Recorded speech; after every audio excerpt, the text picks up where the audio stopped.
तो हम आपके लिए लेकर आए हैं बहुत ही इंपॉर्टेंट क्वेश्चन, जो कि अभी 27 अप्रैल से 9 मई तक की परीक्षा हुई थी। तो उसके सारे इंपॉर्टेंट क्वेश्चन हैं, जो मैथ्स के क्वेश्चन पूछे जा रहे हैं। सारे पैटर्न वाइज क्वेश्चन सेट किए गए हैं, और जो अभी पैटर्न उसका चेंज हो चुका है, तो किस टाइप के नए क्वेश्चन आने वाले हैं उसके लिए इंपॉर्टेंट क्लास है। इसमें अभी तक जितनी शिफ्ट हुई हैं, सारे शिफ्ट के क्वेश्चन जो जिस टॉपिक से जिस टाइप के क्वेश्चन आए हैं, उन सभी को इंक्लूड किया गया है। तो आपको क्लास को लास्ट तक देखना है। ये रहा आज का फर्स्ट क्वेश्चन। यदि ए सी का 20% है और बी का सी का 25% है, तो ए बी का कितना प्रतिशत है? यदि ए सी का 20% है, यानी कि ए अपॉन बी कितना हो जाएगा? जैसे कि ए अपॉन सी। ए सी का 20% है, यदि सी यहाँ पर 100 होगा तो बी के ए कितना हो जाएगा? 20 हो जाएगा। और बी सी का 25% है। बी जो है वो सी का कितना है? 25%। यानी कि सी अगर 100 है तो बी कितना हो जाएगा? 25 हो जाएगा। बी सी का 25% है। ठीक है, तो ए बी का कितना परसेंट है? तो ये ए है जो वो बी का कितना परसेंट है? तो राइट आंसर क्या हो जाएगा आपका? कमेंट में आपको जरूर बताना। 20 25/20, 4 बार 20 चौको 80%। तो यहाँ पर आपका राइट आंसर क्या हो जाएगा? 80% आपका यहाँ पर राइट आंसर हो जाएगा। ठीक है, इजी क्वेश्चन था, लेकिन इस टाइप के क्वेश्चन पूछे जा रहे हैं। नेक्स्ट क्वेश्चन देखते हैं। तीन संख्याएं 2:3:5 के अनुपात में है, यदि उनका एलसीएम 90 है तो उनका महत्तम समापवर्तक क्या होगा? बताइए। तो आपके लिए बता देता हूँ, इस टाइप के क्वेश्चन मैक्सिमम मतलब 1 से 2 क्वेश्चन तो हर शिफ्ट में पूछे जा रहे हैं। तो जब भी ऐसा कोई क्वेश्चन आए तो उनको आपको इनका एलसीएम, जब अनुपात में संख्याएं दी हों तो उनका जो एलसीएम होता है वो क्या होता है? 2 इन तीनों तो अनुपातों का गुणनफल 2 × 3 × 5 × x, ये होता है उनका एलसीएम। तो एलसीएम कितना दिया है? 90। एलसीएम 90 दिया है। तो ये एक्स क्या होता है? आपको ये एक्स क्या होता है? ये एक्स ये कहलाता है HCF। क्या कहलाता है? HCF। ठीक है, तो हमें ये एफ जो एक्स को है पता करना है। क्या करेंगे? इसको सॉल्व कर देंगे। 5 × 3 × 2 यानी कि 15 तो बराबर एक्स इक्वल में रहेगा 90। इसको लेगा इस साइड, तो एक्स बराबर कितना आ जाएगा? 90/30, यानी कि एक्स बराबर 3। तो यहाँ पर आपका राइट आंसर क्या हो जाएगा? सी आपका यहाँ पर राइट आंसर हो जाएगा। ये क्वेश्चन आपको जरूर आपकी शिफ्ट में देखने को मिलेगा। नेक्स्ट क्वेश्चन देखते हैं इसके बाद। यदि ए अनुपात बी 2:3 है, बी अनुपात सी 6:7 है, सी अनुपात डी 14:3 है, तो ए बी सी डी का अनुपात बताइए। तो ऐसे इस क्वेश्चन को कैसे करेंगे? एक क्वेश्चन ये भी आएगा आपको, ए अनुपात बी अनुपात सी अनुपात डी लिख देंगे।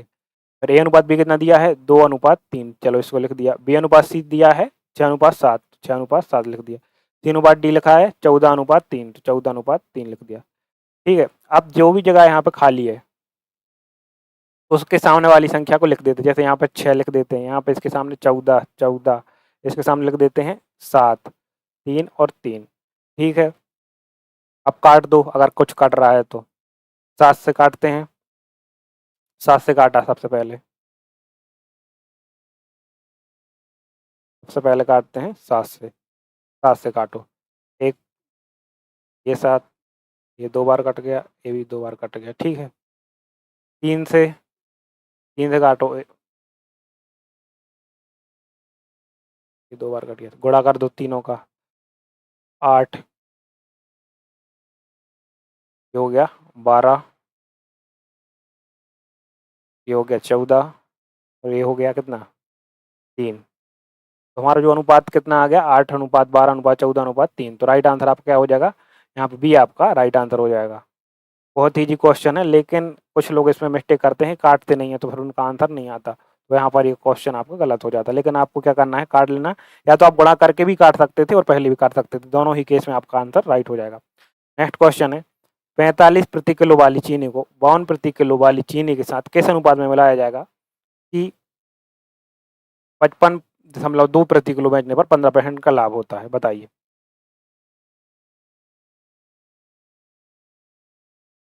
सबसे पहले तो यानी कि अगर किसी चीज़ कोई चीज़ 100 रुपये की है और अगर उसमें 15% का लाभ हो रहा तो यानी कि वो 115 रुपये में बिक रही है। तो 115 बराबर कितना हो गया हमारा 55.2। तो यानी कि ये उसको पड़ कितने की रही है चीनी, तो इसको हम यानी कि 100 रुपये में उसने 100 रुपये जो औसत मूल्य बना था 45 रुपये 55 रुपये की मिलाने पर उसका जो मूल्य बना था वो कितना था, वो 100% के बराबर था। तो हम 100% का कैसे निकालेंगे, 100% बराबर 55.2, ये 115 इस साइड जाएगा 115 टू 100, ठीक है। अब इसको हम काट देते हैं, हाथ से काटेंगे,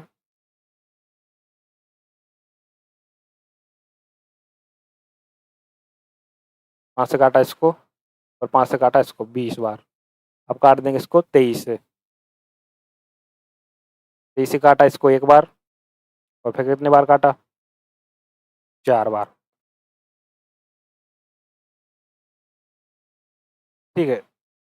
2 बार इसको काटा 23 से 2 बार काटा 23 दूनी 46 और फिर कितने बार काटेंगे, 4 बार, तो कितना हो जाएगा 23 चौको 92, ठीक है। तो यहाँ पर आपका ये आ गया कितना 48 रुपये, ठीक है। 48 रुपये आपका जो है इस पॉइंट में आया था, यहाँ पे कितना आ गया 48 रुपये आपका आ गया। ये क्या मूल्य है, इतने में उसको दोनों चीज़ों मिलाने पर उसका मूल्य उसको पड़ा था। तो आपको ये बताना है कि किस किस अनुपात में मिलाई थी। तो यहाँ पर मिक्सचर एलिगेशन का लगेगा, मिक्सचर एलिगेशन अगर आप लोगों ने पढ़ा होगा तो 45 रुपये की एक चीनी मिलानी है, एक 50 रुपये की चीनी मिलानी है और मूल्य क्या बनना चाहिए उसका 48 रुपये बनना चाहिए। तो इसमें से घटा दो इसको तो कितना बचेगा 3, इसमें से घटा दो इसको तो कितना बचेगा 2। तो ये किस अनुपात में मिलाई जाएगी, 2:3 मिलाई जाएंगी। तो यहाँ पर आपका राइट आंसर कितना हो जाएगा 2:3।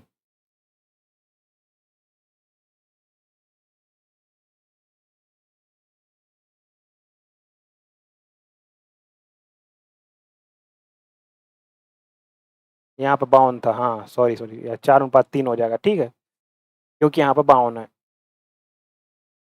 ठीक है। राइट आंसर ये हो जाएगा आपका। ये क्वेश्चन एक आपको जैसे अगर दिन में 3 शिफ्ट हो रही हैं तो उन 3 शिफ्ट में से एक शिफ्ट में ये क्वेश्चन जरूर आ रहा है। नेक्स्ट क्वेश्चन देखते हैं। पंकज ने 2 बाइक खरीदी, पहली 24,000 और दूसरी 20,000 में। पहली बाइक को 20% लाभ और दूसरी को 30% हानि पर बेचा, कुल लाभ या हानि बताओ।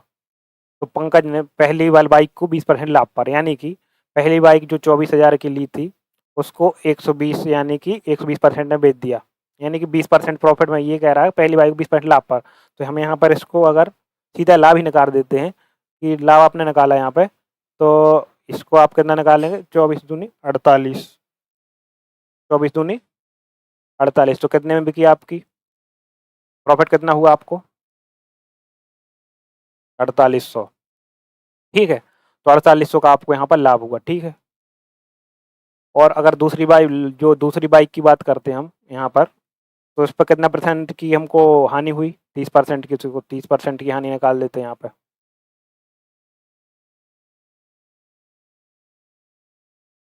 तो कितनी हो जाएगी आपकी यहाँ पर 6,000 रुपये की हानि हुई, ठीक है। तो 6,000 रुपये की आपको हानि हुई और 4800 रुपये का लाभ हुआ, तो ओवरऑल आपको क्या हुआ, हानि हुई। तो इसको अपन वो कर देंगे माइनस, तो कितनी आ जाएगी आपकी हानि 1200 रुपये आपकी हानि आ गई। तो राइट आंसर आपका क्या हो जाएगा, बी आपका यहाँ पर राइट आंसर हो जाएगा। तो नेक्स्ट क्वेश्चन देखते हैं।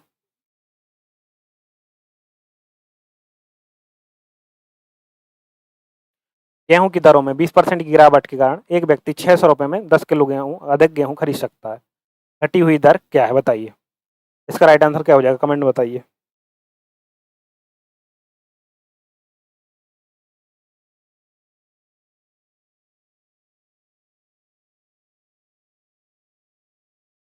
दर, गेहूं की दर क्या थी, गेहूं की दर में 20% की गिरावट हुई। 20% का जो अगर फ्रैक्शन निकालें, 20% की फ्रैक्शन कितनी होती है 1/5। तो पहले अगर मूल्य 5 था, अब मूल्य कितना हो गया 4 हो गया, ठीक है। अगर कोई चीज़ पहले 4 आ रही थी, कोई वस्तु पहले 4 आ रही थी, अब कितनी वस्तु, वही वस्तु कितनी आने लगी, दर देखो पहले 5 रुपये में 5 रुपये की आ रही थी, अब वो 4 रुपये में आने लगी। तो पहले कोई वस्तु अगर 4 आ रही थी, अब कितनी आने लगी वो 5 आने लगी, ठीक है। तो 10 किलो अधिक गेहूँ खरीद सकता है, 10 किलो अधिक खरीद सकता है, तो यानी कि 1 यूनिट अधिक खरीद सकता है। तो अब कितना खरीद रहा है? मतलब कि 5 में और 4 5 में से 4 घटाएँगे यानी कि डिफरेंस का 1 है, तो वो 10 किलो 1 यूनिट अधिक खरीद पा रहा है, यानी कि 10 किलो अधिक खरीद पा रहा है। तो 5 यूनिट का मान कितना हो जाएगा यहाँ पर? 5 यूनिट का मान आपका कितना हो जाएगा? इंटू 10, तो यहाँ पे वो 50 किलो अब खरीद पा रहा है, पहले कितना खरीद पा रहा था? 40 किलो, ठीक है। इतना पहले वो 40 रुपये खरीद पा रहा था, ठीक है। तो क्वेश्चन ये पूछ रहा है कि गिरावट के कारण एक व्यक्ति 600 रुपये में 10 किलो अधिक गेहूँ खरीद सकता है। तो 600 रुपये में आप इसको डिवाइड करेंगे कितने बार जा रहा? 12 बार। राइट आंसर आपका क्या हो जाएगा? 12। यहाँ बी आपका यहाँ पर राइट आंसर हो जाएगा। नेक्स्ट क्वेश्चन देखते हैं।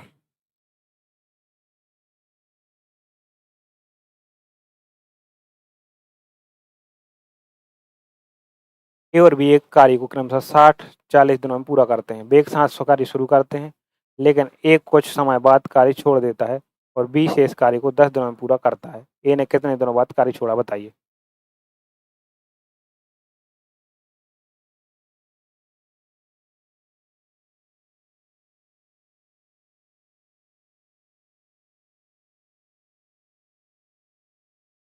ए और बी 60 और 40 दिनों में पूरा करते हैं, ठीक है। तो ये 60 में करता है, ये 40 में करता है, ठीक है। तो ये बताइए कि कुल काम कितना था? अगर हम इसमें इसका एलसीएम लेते हैं तो एलसीएम क्या आ जाएगा? एलसीएम क्या आ जाएगा? एलसीएम आ जाएगा 120, यानी कि 120 आपका एलसीएम है। पर डे कैपेसिटी कितनी हुई? ए की कैपेसिटी कितनी हुई पर डे? बात करें कैपेसिटी की, 6 दूनी 12 यानी कि 2, 4 3 12 यानी कि 3, ये इनकी कैपेसिटी हो गई। लेकिन एक कुछ समय बाद कार्य छोड़ देता है, बी शेष कार्य को 10 दिनों में पूरा करता है। तो सबसे पहले हम ऐसा ही करते हैं कि बी ने जो शेष कार्य 10 दिनों में पूरा किया है, उसको हम घटा देते हैं कुल काम में से। तो बी की कितनी है एफिशिएंसी? 3, तो ये 3 इंटू 10 यानी कि उसने 10 दिन में कितना काम किया होगा? 30 किया होगा। तो हम इसमें से 30 माइनस कर देते हैं, तो बचा 90। तो 90 काम है जो ए और बी ने साथ किया था, ठीक है। और जो 30 काम है जो बी ने सिर्फ अकेले किया था, तो वो तो हमने माइनस कर दिया। तो ए और बी ने साथ किया था, वो बचा 90। तो इन दोनों की एफिशिएंसी कितनी है? 2 + 3 यानी कि 5 है एफिशिएंसी। इनने कितना काम किया था? 90 किया था। तो 5 एफिशिएंसी 90 दिन, अगर 90 काम किया जाता तो कितने दिन में किया जाएगा? 18 दिन में। तो राइट आंसर आपका क्या हो जाएगा? बी यहाँ पर आपका राइट आंसर हो जाएगा। नेक्स्ट क्वेश्चन देखते हैं। ए एक कार्य को 4 घंटे में करता है, बी और सी मिलकर 3 घंटे में, जबकि ए और सी मिलकर 2 घंटे में करते हैं। बी अकेला उस कार्य को कितने समय में करेगा? बताइए इसका राइट आंसर क्या हो जाएगा?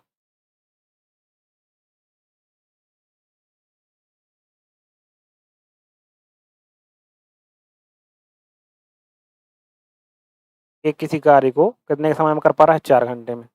बी और सी मिलकर कितने में कर रहे हैं? बी प्लस सी मिलकर एक काम को 3 घंटे में कर रहा है। और सी उसे कितने, सी और ए मिलकर कितने घंटे में कर पा रहे हैं? उसे 2 घंटे में कर पा रहा है। तो माना कि कुल काम कितना है? कुल काम कितना है? कुल काम माना कि 12 है, ठीक है। एफिशिएंसी कितनी हुई? इसकी 3 हो गई, 4 से डिवाइड करेंगे 12 को, 3 हो जाएगी। इसकी 4 हो जाएगी और इसकी कितनी हो जाएगी? 6 हो जाएगी, ठीक है। ये एफिशिएंसी आ गई, इनकी एफिशिएंसी आ गई, ए बी प्लस सी की और ए प्लस सी की, ठीक है। अब क्वेश्चन पूछ रहा है बी अकेले कितने दिनों समय में करेगा? तो ये बी प्लस सी की है, ए प्लस सी की है, तो ए प्लस सी में से अगर ए घटाएंगे तो सी की निकल आएगी। तो ए प्लस सी में से ए हमने घटाया, यानी कि 6 में से हमने 3 घटा दिया, तो कितनी आ जाएगी? सी की 3 आ गई। अब बी प्लस सी में से ये बी प्लस सी की है, बी प्लस सी में से हम क्या घटा देंगे? सी की। सी की हमने घटाई, यानी कि 4 में से हमने 3 घटा दी, तो कितनी बची? बी की बची, जो पर डे 1 यूनिट काम कर रहा है। तो कुल काम करना है 12, पर डे 1 करेगा, तो हम 12 में 1 से भाग दे देंगे, तो कितना आ जाएगा? 12 घंटे। तो राइट आंसर आपका क्या आ जाएगा? सी यहाँ पर आपका राइट आंसर आ जाएगा। नेक्स्ट क्वेश्चन देखते हैं। अमन 3 घंटे में 15 किलोमीटर, 2 घंटे में 20 किलोमीटर की दूरी तय करता है, उसकी औसत चाल कितनी है? अमन 3 घंटे में 15 किलोमीटर और 2 घंटे में 20 किलोमीटर की दूरी तय करता है, उसकी औसत चाल कितनी है, बताइए। तो औसत चाल का सूत्र क्या होता है? आप सभी को पता होगा।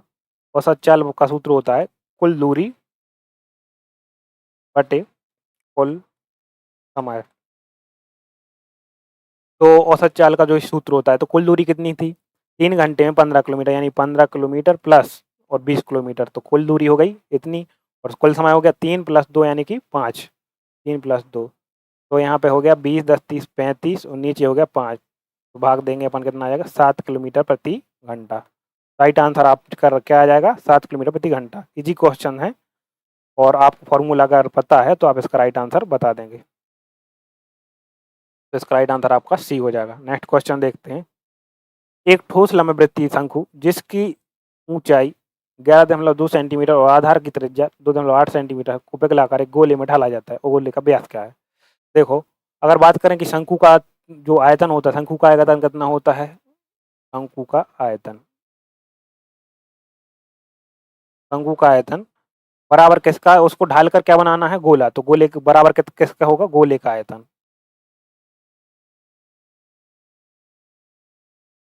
शंकु का आयतन बराबर होगा गोले के आयतन के। आप सभी को फार्मूला पता होगा, ठीक है। शंकु के आयतन का फार्मूला होता है 1/3 पाई आर स्क्वायर एच, और वहीं पर गोले के आयतन की बात करें तो कितना होता है? 4/3 पाई आर स्क्वायर एच, ठीक है। यहाँ पे एच नहीं होता है, सिर्फ 4/3 पाई आर स्क्वायर होता है। इसके बाद 1/3 की जगह 1/3, पाई की जगह पाई, आर स्क्वायर, और एच की जगह, आर की जगह क्या रहेगा अपना? त्रिज्या कितनी दी है? 2.8, तो 2.8 इंटू 2.8 और आर क्यू इंटू 2.8, हाइट कितनी दी हुई है? 11.2, 11.2 रख दिया। इक्वल में क्या है? 4/3 into pi into r cube, ठीक है। पाई से पाई यहाँ पे कट गया, 3 से 3 कट गया, ठीक है। 4 को इस साइड ले जाएंगे हम, तो हो जाएगा 2.8 इंटू 2.8 इंटू 11.2 अपॉन में 4 आ जाएगा, इक्वल में आर क्यू। इससे काटेंगे 4 दूनी 8 और 4 8 32, 2.8 ही आ जाएगा। तो इसको आर क्यू को जब इस साइड आएगा तो अंडर रूट बन जाएगा, तो ये बन जाएगा 2.8, ठीक है। अंडर रूट लगेगा जैसे साइड, तो 2.8 आ जाएगा। ये आ रहा, त्रिज्या आ गई। त्रिज्या जो 2D त्रिज्या का दोगुना क्या होता है? व्यास। व्यास क्या होता है? त्रिज्या का दोगुना होता है, तो यानी व्यास बराबर 2r, तो 2 इंटू 2.8 बराबर कितना हो जाएगा? 5.6 आपका राइट आंसर हो जाएगा। सी यहाँ पर आपका राइट आंसर हो जाएगा। एक आयत की लंबाई में 15% की वृद्धि और चौड़ाई में 8% की कमी की जाती है, क्षेत्रफल का शुद्ध प्रभाव बताइए। सबसे पहले तो आपको फ्रैक्शन थोड़ी सी पता होनी चाहिए। 15% की फ्रैक्शन कितनी होती है बताइए। आपको अगर नहीं आती तो मैं बता दूं कैसे निकालेंगे आप। 15 लिख दें और अपॉन में 100 लिख दें, 5 3 15, 5 20 100, तो यानी कि फ्रैक्शन होगी इसके 3/20। तो आयत की लंबाई की बात करें, लंबाई पहले कितनी थी? आयत की लंबाई में 15% की वृद्धि, यानी पहले 20 थी और अब कितनी हुई? बढ़ के 23 हो गई। और बात करें चौड़ाई की, तो 8% की कमी, तो 8% की फ्रैक्शन आप कैसे निकालेंगे? ऐसे निकालेंगे, 4 दूनी 8 और 4 25 100। पहले थी 25, अब कितनी हो गई? 25 से घट के 23 हो गई, ठीक है। तो ये 25 का जो क्या फॉर्मूला क्या होता है क्षेत्रफल का? मल्टीप्लाई कर देंगे, 25 दूनी 50 यानी कि 500, और अब कितनी हो गई? 23 23 529, यानी कि कितना बढ़ गया क्षेत्रफल? 29 बढ़ गया। 500 पे अगर 29 बढ़ रहा है तो 100 पे कितना? अब काट दो, पचम 25, बचा कितना? 3।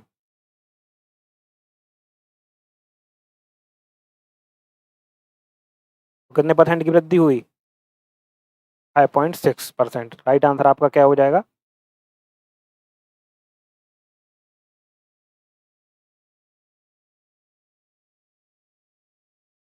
बताइए। 55 40। राइट आंसर आपका हो जाएगा 5.8% की वृद्धि। 5.8 आएगा यहाँ पे, ठीक है। राइट आंसर आपका आएगा 5.8% की वृद्धि। नेक्स्ट क्वेश्चन देखते हैं। पिता और पुत्र की वर्तमान आयु का एक 60 है, यानी कि वर्तमान आयु कितनी है? 60 है। 5 वर्ष पहले पिता की आयु पुत्र की आयु चालू होगी। मान ले हम 5 वर्ष पहले ही मान लेते हैं, तो पिता की आयु 5 वर्ष पहले पिता की आयु कितनी थी? पिता की आयु पुत्र की आयु की पुत्र की आयु की 4 गुनी। तो माना कि पुत्र x है तो पिता की कितनी होगी, 4x हो जाएगी। 5 वर्ष पहले की है ये, 5 वर्ष पहले, ठीक है, 5 वर्ष पहले की आयु है, ठीक है। इसके बाद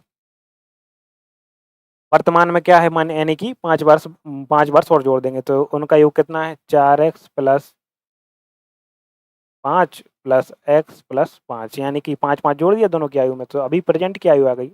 योग कितना है, 60 है। 5x प्लस 10 बराबर 60, इसको जाएंगे इस साइड तो 5x बराबर 50, तो x बराबर आ गया 10। पुत्र की आयु कितनी थी 5 वर्ष पहले, 10 थी। तो पुत्र की वर्तमान आयु कितनी देखी थी हमने यहाँ पे, पुत्र की वर्तमान आयु देखी थी हमने यहाँ पे x प्लस 5, तो यानी कि 10 प्लस 5 बराबर 15। तो राइट आंसर आपका क्या हो जाएगा, 15 यहाँ पर आपका राइट आंसर हो जाएगा, ठीक है। ये क्वेश्चन करिए, 12.3, गुड है।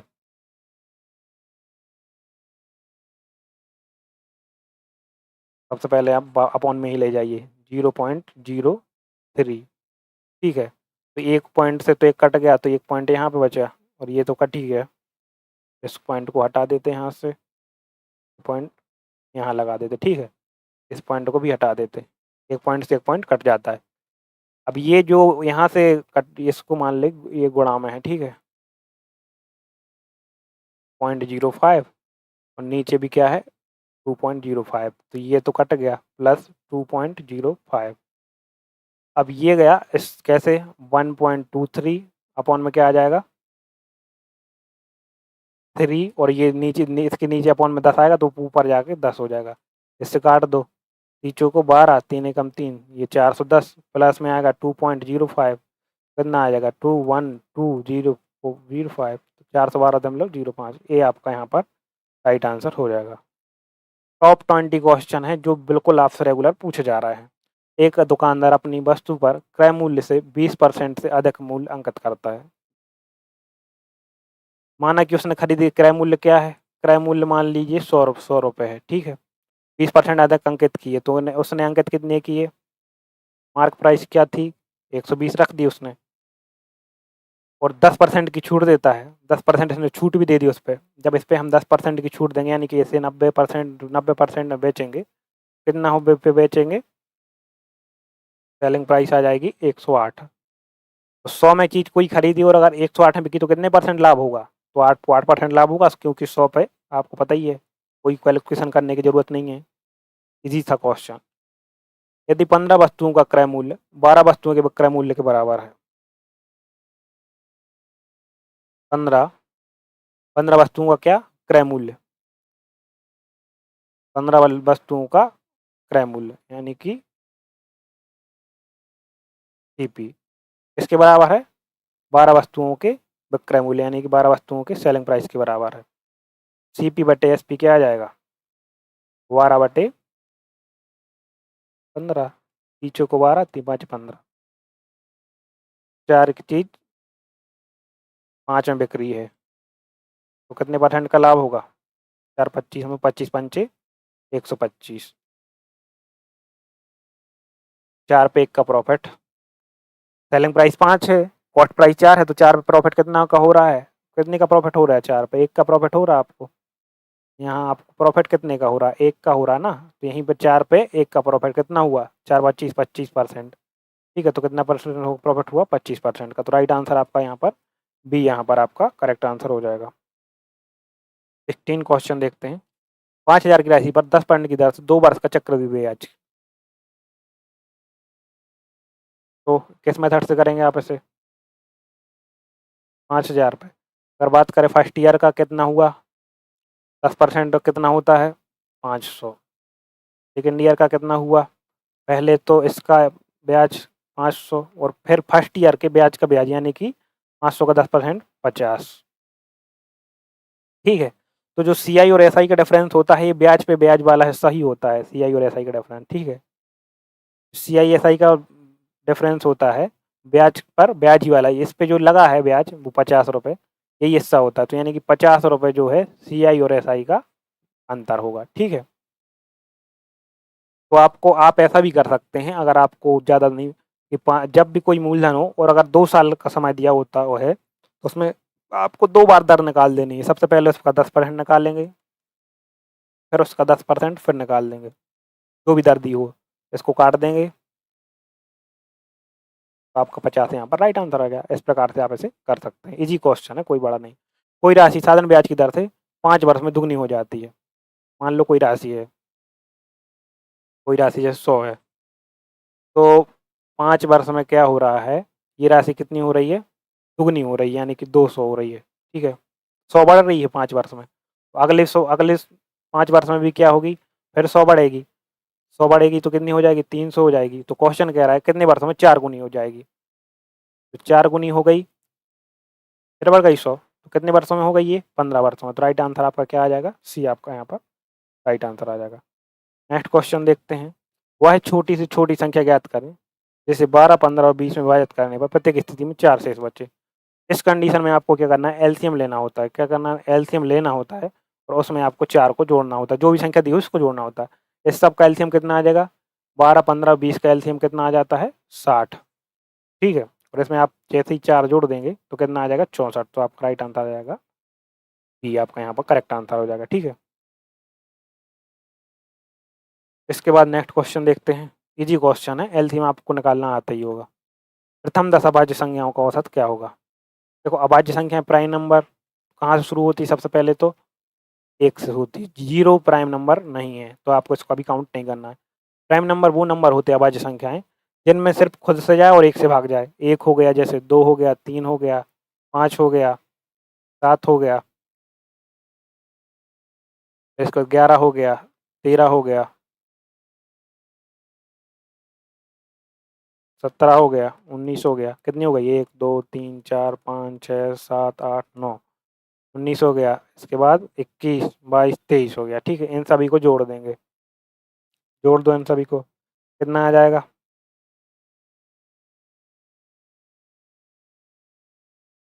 1 हो गई, 2, 1 नहीं आएगा, 1 भी नहीं आएगा, क्योंकि इसमें ये भी नहीं आएगा, ये भी नहीं आएगा। 1 क्यों नहीं आएगा, क्योंकि 1 में भी सिर्फ 1 ही का भाग जा रहा है, उसमें एक ही संख्या का। देखो, मिनिमम किस किस का जाना चाहिए, एक स्वयं का और एक स्वयं का, एक नहीं है, एक भी अभाज्य संख्या एक नहीं है। ठीक है, तो अभाज्य संख्या कहाँ से होती हैं, 2 से। 2, 3, 5, 7, 11। ठीक है, तो एक और संख्या हम यहाँ पे ऐड कर लें, 29। अब इन सभी को जोड़ देते हैं, जोड़ो, 2, 3, 5, 5, 5, 10, 10 प्लस 2, 3, 5, 5, 5, 10, 7, 11, 7 और 13 कितना हो गया, 20 हो गया। ठीक है, 11, 19 कितना हो गया, प्लस 30 हो गया।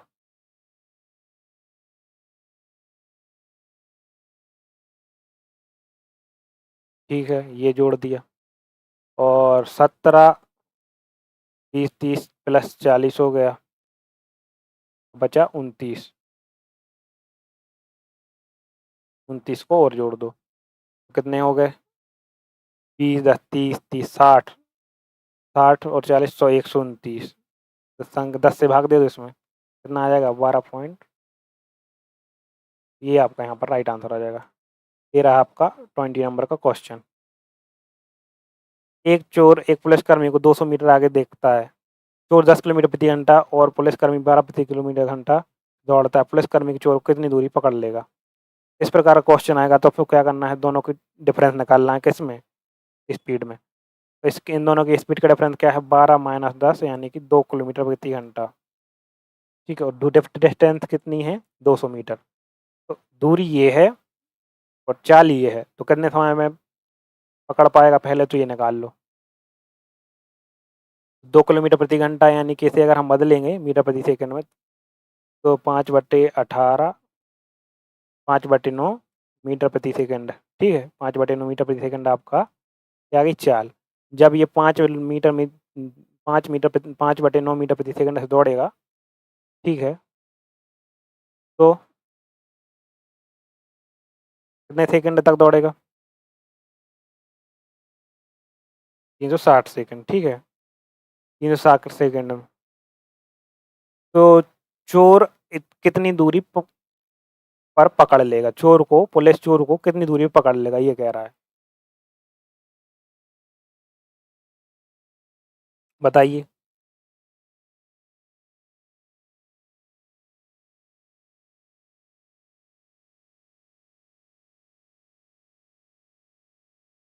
कितने समय में चोर कितनी दूरी तय कर लेगा? चोर की चाल कितनी है? 10 किलोमीटर प्रति घंटा।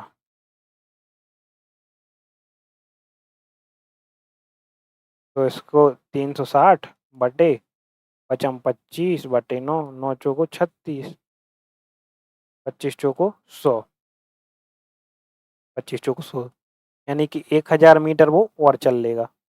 पहले उसने कितना चल रखा था? देखो, 300 सेकंड बाद वो पकड़ा जाएगा। ये बात समझना है आप सभी को सबसे पहले तो, कि 360 सेकंड बाद पकड़ा जाएगा। उसकी चाल कितनी थी? उसकी चाल थी 10 किलोमीटर प्रति घंटा, तो उसको हमने बदल ली मीटर प्रति सेकंड में, यानी कि 5/18 से गुणा करके मीटर सेकंड में कितनी आ गई उसकी? उसकी आ गई थी 25/9। इतने समय में इतनी स्पीड से वो कितनी दूरी चली उसने? 1000 मीटर। 1000 मीटर उस चली, और प्लस 200 मीटर दूर वो पहले से था, तो उसने कुल दूरी कितनी? 1200 मीटर दूर वो पकड़ा जाएगा, ठीक है। कितनी दूर पकड़ा जाएगा? 1200 मीटर की दूरी पर वो पकड़ा जाएगा। तो राइट आंसर आपका यहाँ पर सी हो जाएगा, ठीक है। और ये रहा आपका होमवर्क। आपको ये क्वेश्चन कमेंट में इसका आंसर जरूर बताना है कि इसका राइट आंसर क्या हो जाएगा। इसके बाद आपके लिए कल एक और टेस्ट करवाया जाएगा, जिसमें कि और भी एक्सपेक्टेड क्वेश्चन रहेंगे, ठीक है। मिलते हैं अपनी अगली वीडियो में, तब तक बढ़ते रहें और पढ़ते रहें।